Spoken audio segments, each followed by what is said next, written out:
Tapi kan ada sisi foto dulu. Sama ngata panggung. Kamu langsung. Iya, langsung ke ini aja ke tadi. Kok ada foto? Oh, kirain nyanyi dari sini ke Kuade. Bukan. Kuade dulu. Enggak nyanyi dulu kan tadi katanya kenal nyanyi. Nyanyi dulu. Heeh. Ini apa ya? Iya.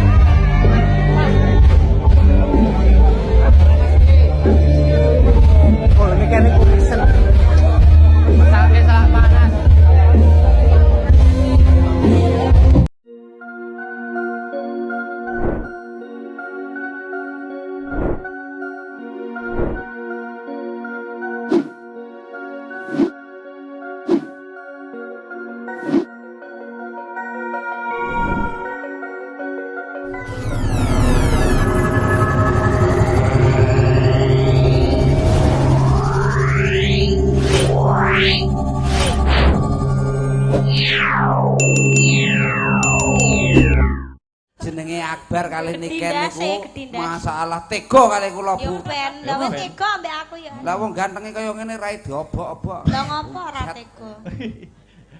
Monggo Ibu kali Bapak mempunyai request nopo badhe nembang apa request nopo? Request lagu nopo? Request. Oh, Pak Eko karaoke nyanyi. Nggih. Napa Pak? Enggak, Mbak Niken aja yang nyanyi. Oke. Lagunya Mbak Niken sendiri yang biasanya saya lihat di mobil sama istri, nemen. Oh, nemen. Oke. Siap Bapak. Monggo dilanjut Mas. Oh, nggih. Matur suwun sanget. Nggih. Wes napa Pak? Ngrego-ngrego sak napa Pak? Mboten sarok-roko Pak. Lah ya Allah. Olah HP ta kira. Tas kula niku gedhen rumangsan, Pak. Pak niki wau lagune nemen nggih, Pak. Nemen. DP-ne riyen, Pak. Nggih. Mengke lek mboten di DP mboten muni niki. Nggih. Kok malah kibote wah niku jajan kadange digawa. Sabar, Tris.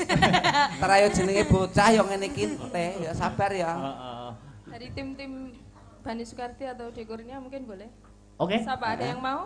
Mbak Sida mungkin yang pakai baju. Ada Mas Ferry. Pakai baju. Ayo joget-joget di sini, joget bareng ya, enggak apa-apa. Ayo, enggak apa-apa di bawah situ. Ini namanya Mbak siapa ini, Mbak? Mbak Rosida. Mbak Rosida. Monggo, Mbak. Ya, Mbak Sida biar. Monggo. Malah kok padha karo aku. Jadi tadi waktu di sore tadi ada gini Mas Akbar. Bagaimana? Mbak Rosida sama Sabrina ini kan sama-sama overweight. Katanya gini, gimana Tante Asih kalau saya mau foto di pangku sama Mas Akbar kaki satu sama kaki satunya. Woi, sok Mas Akbar sok gepeng iki kok. Monggo. Mas Tibi kaki satu dan satunya. Mau minta foto, tapi di pangku syaratnya Mas. Pakai 2 lutut, orangnya segini Mas. Loh. Mas Akbar langsung mundur dong. Aku langsung ngambekan dulu. Ya ampun. Akbar langsung Al-Fatihah. Ndak Mas guyon. Ya, guyon aja. Aduh mak teratap paling. Hei. Mbak guyon tok kok. Guyon tak kok. Guyon aja. Nemen ini Mbak Rosida mau Mbak mencoba. Rosida tobrut. Ora. Boten Mbak mriki. Wis tak dekep Mbak. Nggih boten mriki Mbak. Boten Mbak ya Allah. Kok enek tambahane. Mau menjoget atau bernyanyi bersama Mbak Niken, Mbak Rosida? Nyanyi bareng aja. Oke. Dari mana Bani? Mana tadi? Bani Sukarti. Oke. Double. Oke, siap. Monggo nemen. Oke, Dek Niken bersama. Oh, malu-malu kucing. Kucing. Ojo ngawut ae. Sini Mbak Rosida. Mbak Rosi ngene. Rosi. Kene wong ning kono padha iri kabeh soalnya aku iso jejeren karo sampean. Kan ayo foto rame Cek. Mbak Rosida, nanti kalau joget sama Dik Niken, nyanyi bersama Dik Niken, nanti jogetnya Dik Niken ditiruin loh ya. Gimana aja jogetnya Dik Niken ditiruin. Pokoknya aja sampai bokongnya dikek ngarep. Iya bokongnya kayak ning ngarep ki. Piye carane? Ya terus. Lah wong iki bokongnya nanti Mbak. Niken. Mboten Mbak. Niki lho. Bokongnya kan teng mriki to, maksud kula ngoten lho. Mengke madepe teng pundi ngoten lho. Enggak. Iki bangkeanku Cek tak tinggal. Pargoy Mbak, zaman sekarang gitu yang sentit. Ayo to Mbak, ndang lho jajal aja. Duh. Baik. Baik.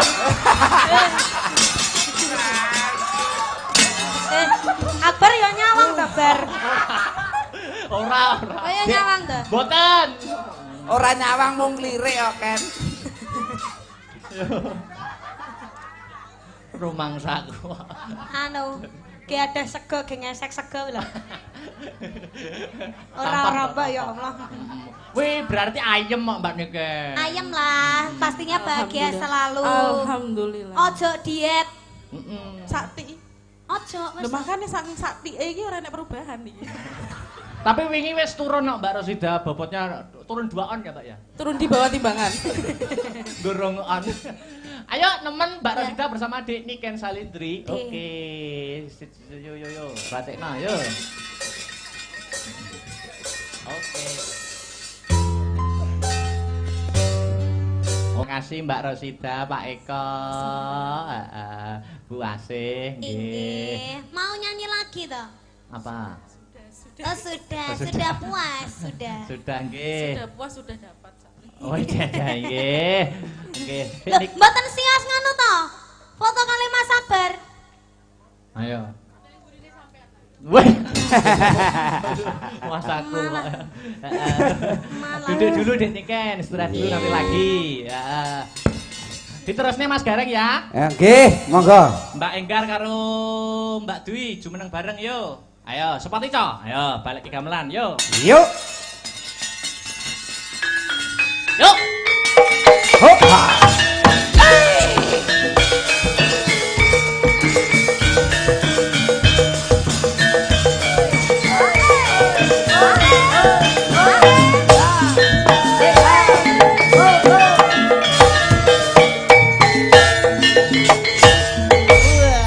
Selamat malam.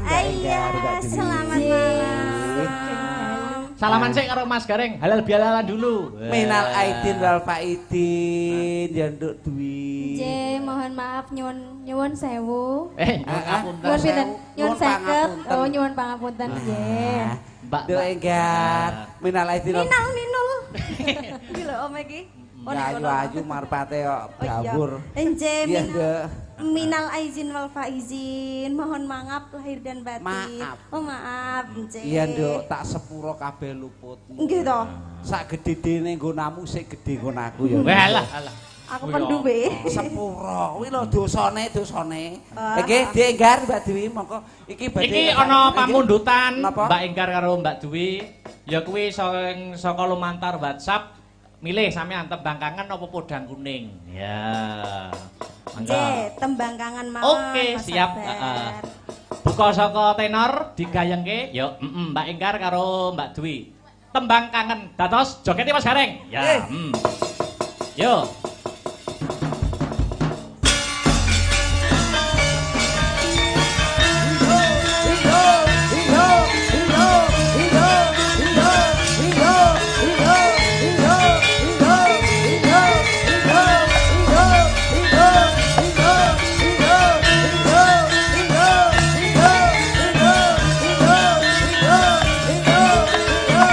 Langgam sik.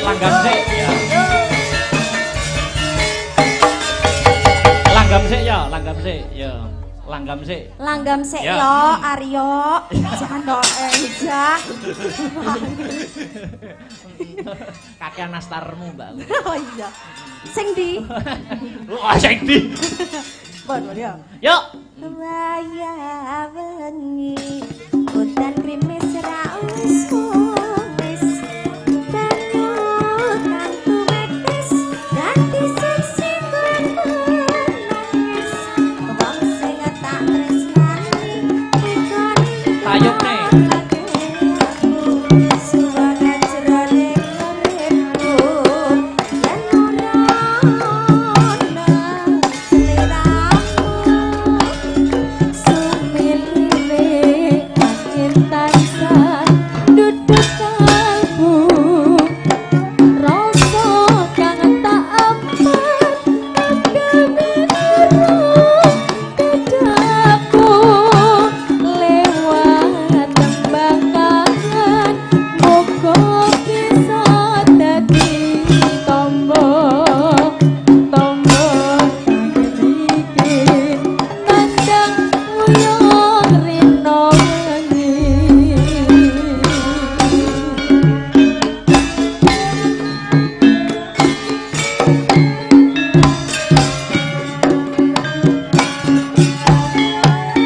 Dilanjut Mas Gareng.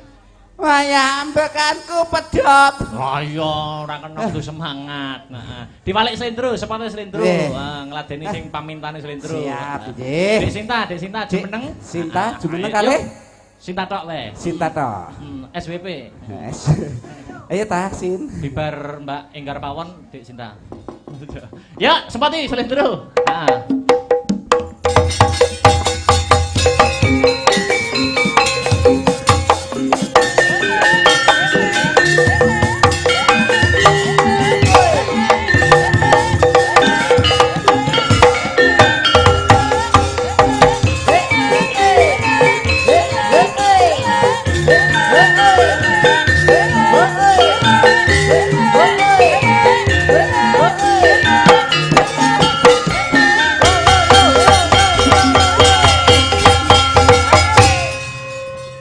Selamat malam. Nggih, sugeng dalu. Mas Kicuk. Gareng. Oke, ya gareng. Gareng tipes. Gareng tipes. Sing jenengno ya cah elek lor dhewe ireng iki. Gareng tipes. Dek Sinta selamat malam. Nggih, sugeng dalu. Nah, iki ngaturke milih podang kuning kok gerajakan. Oh nggih, suara terbanyak mawon nggih. Suara rakyat, suara Tuhan. Apa? Gerajakan. Oke. Heeh. Nah, yo rutak krutuk sing ngendang krutuk. Lho. Polane iki. Rajakan. Yo, anget-anget. Nah, kopi piye? Yuk. Oke.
modar. Sekali lagi, ben modar pisan. Dibalekne ning pelok. Heeh. Yo sepoti pelok terakhir Dik Niken Salindri lagi. Gimana siji 10 yang ngatasi yo Mas. Pawangane ya. Kembali ke Dik Niken. Ayo, lagi. Sepoti yo sing pelok yo. Hoi hoi. Hoi hoi.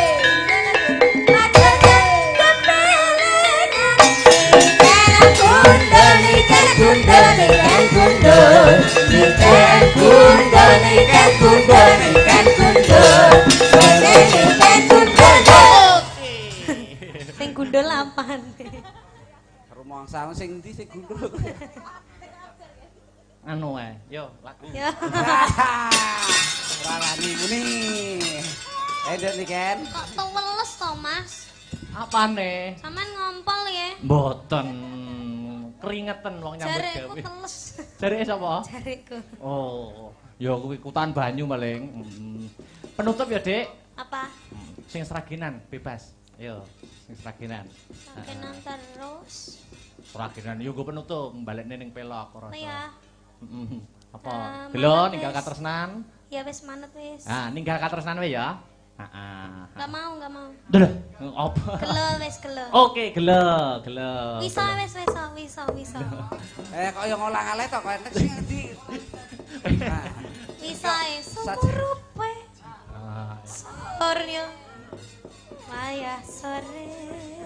Tapi nadane tindekne ya, Mas. Iya. Heeh. Ya. Apa? Manut? Heeh. Kanca-kanca apa? Ya. Mangga? Yo.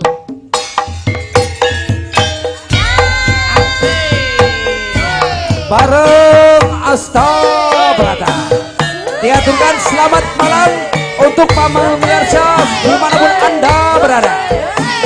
Bareng Asta Brata. Bagaimana seperti Toya?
joget apa iki ngene-ngene. Joget versi mopok galeng. Mopok galeng. Lanjut, yuk. Apa nih? Oh iya iya. Yuk.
Mas Gareng.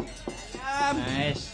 Wis ndang maem-maem sik, leren-leren sik aku tak keprukan. Nggih. Monggo. Monggo. Mesake sing penikmat lakon. Ha. Mak, piye? Cawe sesaji nderek ingkang sinuwun. Heeh,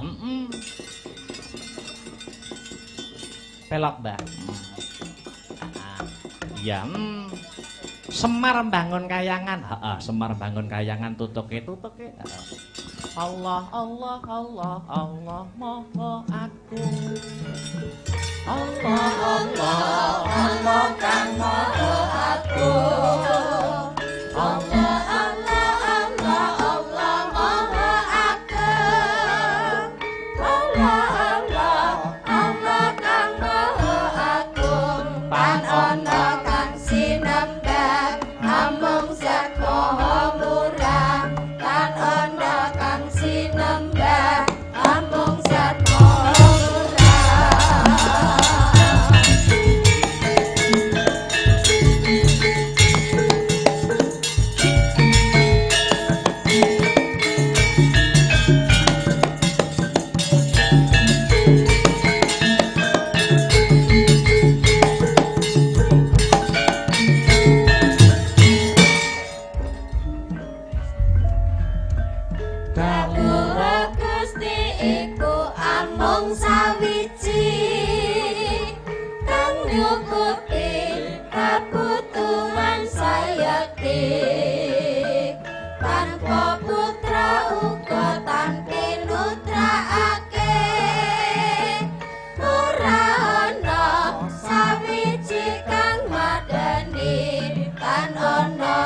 sinembah amung Zat Maha Murah.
aglar ning paseban jaba Bendara bengkang samudra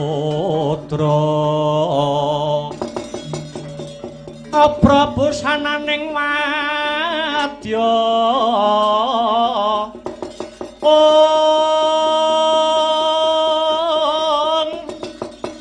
Tetinding proprawira Regyana Patih Sudira Tidem kang sami sumewa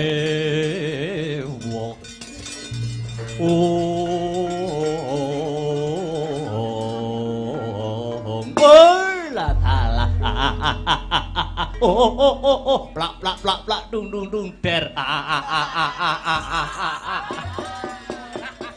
Paman Sengguni medhaling Jawi nitih bendi Dursasana nyungsung Warti Paman Sengguna medhaling jaba nitih kreta Dursasana nyungsung Warta Paman Senggunar medhar ing latar nitih Dokar Dursasana nyungsung kabar Paman Sengkuna ndase atos cangkemmu le tak rungokne ngarep-arepe nak kok ngguri ngendas-endaske wong tuwa. Oh, ya dalah. Ora kena nggo cucu iki. Ora kena nggo cucu. Paman Sengguni paman ya Durmagati.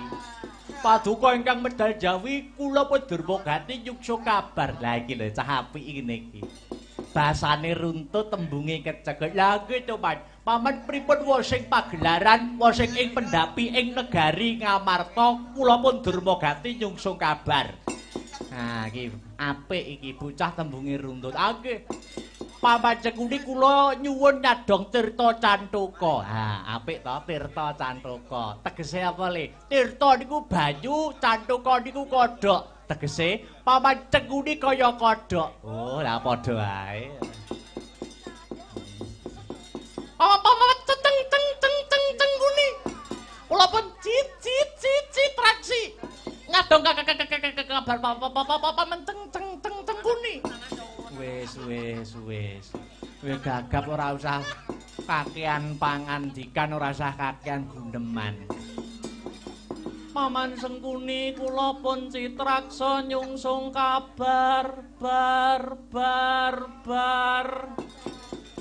Kados pundi pasewakan negari Ngamarta kula pun citraksa nyadong kabar bar awit para Kurawa niku kedah ngati-ati nek ora ati-ati iso kecantol wek iya ngat ngomong wong akeh iku duwe sabar. Kula Satria Tirta tinalang pun karta maremo paman kula pun Jayadrata satama nyungsung kabar ya. Para Kurawa dina iki rungokna gatekna kang sarta lakonana. Wa sing pasewakan dina iki negara Ngastina kang nandhang pagebluk Mayangkara, aku nyeraya Prabu Baladewa supaya nyilih Kalimasada. Merga apa? Merga Prabu Baladewa ki wong sing dipercaya dening para Pandhawa. Janjane Ngastina kuwi ora nandhang pagebluk, Ngastina kuwi ora nandhang ruhara, ora ketaman gara-gara kang kagiri-giri. Penyebabe apa kok aku nyeraya Prabu Baladewa njaluk bantuan Prabu Baladewa supaya nyilih Jamus Kalimasada supaya Pandhawa ringkih kekuatane. Merga Kalimasada kuwi simbol kekuatan sing diduweni dening para Pandhawa. Mula niatku yen Pandhawa wis nyilihke Kalimasada karo Prabu Baladewa menehke Kalimasada aning para Kurawa mengko Kalimasada diobong, Pandhawa bakal ringkih, Pandhawa bakal mati, Ngamarta bakal bedah. Nanging iki mawana babak anusuli jujul lang layoni. Ya kuwi Petruk Kantong Bolong anake Semar Badranaya duwe kekarepan kang padha, ya kuwi bakal nyilih wujuding jimat Jamus Kalimasada kinarya sedyane bapake Semar Badranaya kan duweni kegayuan kepingin bangun kayangan. Woi lah dalah Semar badhe bangun kayangan. Ayo. Semar bakale mbangun kayangan. Mula dina samengko Petruk kudu mati. Merga Petruk sing dadi pepalang anggone para Kurawa bakal nyilih Kalimasada kang sejatine kuwi mung alibi kanggo dadi ringkihing para Pandhawa. Ngestaken dawuh. Wah, ya dalah. Bolak-balik Kurawa siji kon mateni wong ae. Golek ringkihe para Pandhawa wae. Mbok empun to, Man. Dengan iku pun tuwek mbok eling kalih Gusti Allah. Ora kok ndeder kamurkan wae. Kowe nek ora budal ya ora apa-apa, keri ya ora apa-apa. Ora budal ya ora apa-apa, sing gelem budal wae. Aku ora meksa. Kowe ora melu ora apa-apa, Melu sapa? Sing jalan nggur kene lho rombongan. Ayo melu sapa?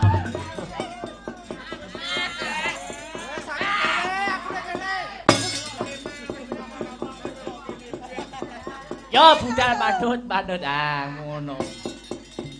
Swatama kula wonten dawuh Paman kaya padatan ya. Pisan dandan pindung lumpuk kaping 3 kabodholake cekel Petruk kantong bolong ketemu sandan tak kakean ditakoni. Bondo tangane srimpung sikile babaten gluduk nggih ampit medal pasilan Paman. Sang pati sigra maranata baris nyabiji kumolong dampyak mregut lampahe binarung watang rapyakake kumalar ngabagi suraeku